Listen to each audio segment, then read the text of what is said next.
Assalamualaikum warahmatullahi wabarakatuh. Kami dari kelompok 3 ingin menjelaskan tentang flame photometer yang akan dijelaskan oleh Ain Siti Maisaroh, Kristia Dewi Mulyani, Dahlia Mentari, Marhatus Solehah, Selvila Rahma Firdaus, dan Wulan Fitriani Agustin. Flame photometer adalah suatu metode analisa yang berdasarkan pada pengukuran besaran emisi sinar monokromatis spesifik pada panjang gelombang tertentu yang dipancarkan oleh suatu logam alkali atau alkali tanah pada saat berpijar dalam keadaan nyala. Kerja flame photometer. Pancaran cahaya elektron yang telah diemisi dari keadaan tereksitasi dan kemudian kembali ke keadaan dasar. Keadaan inilah terjadi apabila elektron dari atom netral kembali ke orbitalnya dan menuju orbital yang lebih tinggi. Proses eksitasi ini berlangsung dengan waktu yang sangat relatif singkat. Sesaatnya setelah tereksitasi, kemudian elektron tersebut akan kembali ke keadaan dasarnya, dan proses inilah yang dinamakan dengan emisi. Dalam keadaan teremisi inilah, elektron-elektron akan menghasilkan sejumlah sinar monokromatis tertentu. Dalam berpijar, logam-logam tertentu akan menghasilkan pijaran warna tertentu pula. Seperti yang kita ketahui atau kita kenal, bahwa natrium akan berpijar dengan warna kuning, lalu kalium akan berpijar dengan sinar berwarna ungu, dan litium akan berpijar atau menghasilkan warna merah. Nah, baik, saya di sini akan menjelaskan fungsi dari flame photometer. Fungsi flame photometer yaitu untuk menambah energi yang digunakan untuk pemecahan ikatan kimia dan merangsang atom netral. Nah, fungsi flame photometer itu sama kayak spektrofotometer, yaitu untuk mengukur intensitas dari hantaran sinyal oleh perubahan energi cahaya menjadi listrik yang seimbang. Komponen flame photometer. Yang pertama, cerobong, kedua, pemantik, ketiga, pengatur intensitas, keempat, filter cahaya, kelima, saluran nebulisasi, keenam, pengatur tekanan, ketujuh, saluran bahan bakar, kedelapan, jendela pengamat. Aplikasi flame photometer. Flame photometer memiliki aplikasi kuantitatif dan kualitatif. Fotometer api dengan monokromator memancarkan radiasi dari panjang gelombang karakteristik yang membantu mendeteksi adanya logam tertentu dalam sampel. Ini membantu menentukan ketersediaan logam alkali dan alkali tanah yang penting untuk budidaya tanah.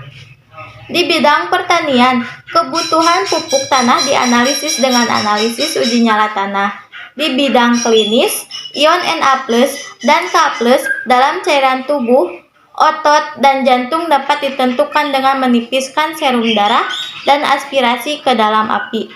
Analisis minuman ringan, jus buah, dan minuman beralkohol juga bisa dianalisis dengan menggunakan fotometri nyala.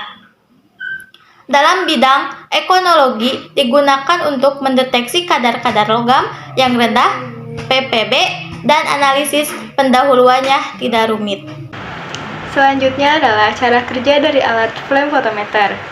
Untuk larutan standar, langkah yang harus dilakukan yaitu yang pertama, buat larutan standar NaCl 50 ppm dari larutan standar NaCl 500 ppm dengan cara memipet larutan NaCl 500 ppm sebanyak 10 ml, lalu diencerkan dengan aqua bides dalam labu ukur 100 ml, kemudian homogenkan. Yang kedua, masukkan larutan standar 50 ppm tersebut ke dalam buret. Selanjutnya, buat deretan larutan standar natrium, yaitu 0, 1, 2, 4, 7, dan 10 ppm, masing-masing dalam labu ukur 50 ml. Gunakan aqua bides sebagai pengencer dan homogenkan. Kemudian, untuk larutan sampel, langkah yang harus dilakukan yaitu sampel langsung dimasukkan ke dalam gelas piala tanpa pengenceran terlebih dahulu. Jadi untuk sampel langsung dimasukkan ke dalam gelas piala. Dan untuk larutan contoh, langkah yang harus dilakukan yaitu larutan contoh harus diencerkan terlebih dahulu dengan aqua des di dalam labu ukur 50 ml. Selanjutnya, Lakukan pengukuran emisi kalium. Langkah yang pertama yaitu posisi filter select ada pada posisi Na. Selanjutnya, nyalakan alat dengan menekan tombol on dan nyalakan api. Yang ketiga, alirkan udara melalui kompresor udara dan nyala api harus sampai biru dengan jalan memutar tombol fuel. Selanjutnya, celupkan pipa kapiler plastik yang ada di ujung atomizer ke dalam aquabides. Lalu, tempatkan pembacaan emisi atau tombol E Na aquabides pada angka 00,0 dengan memutar tombol blank. Lalu ganti aquabides dengan larutan standar 10 ppm Na dan atur emisi Na pada angka 100,0 dengan memutar tombol sensitivity, mulai coarse dan diakhiri oleh fine. Lalu ganti larutan aquabides yang awal sampai didapatkan kembali angka 00,0.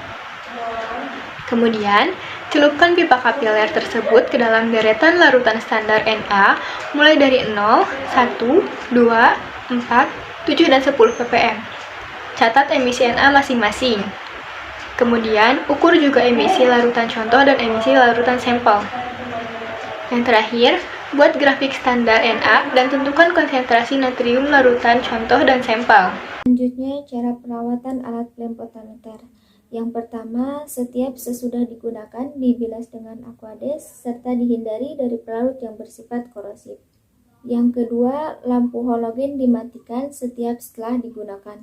Yang ketiga, pembersih yang digunakan dapat berupa campuran deterjen, alkohol, dan air, atau menggunakan sodium hipoklorit. Yang keempat, perawatan alat dilakukan dengan cara alat disimpan pada meja permanen. Tujuannya adalah agar alat tidak terkena guncangan dan mengurangi efektivitas kerja alat. Yang kelima, alat disimpan di tempat yang bersih, tidak boleh terkena cahaya matahari langsung, dan hindari kontak atau berdekatan dengan alat yang mengeluarkan gelombang magnetik seperti TV, radio, dan handphone.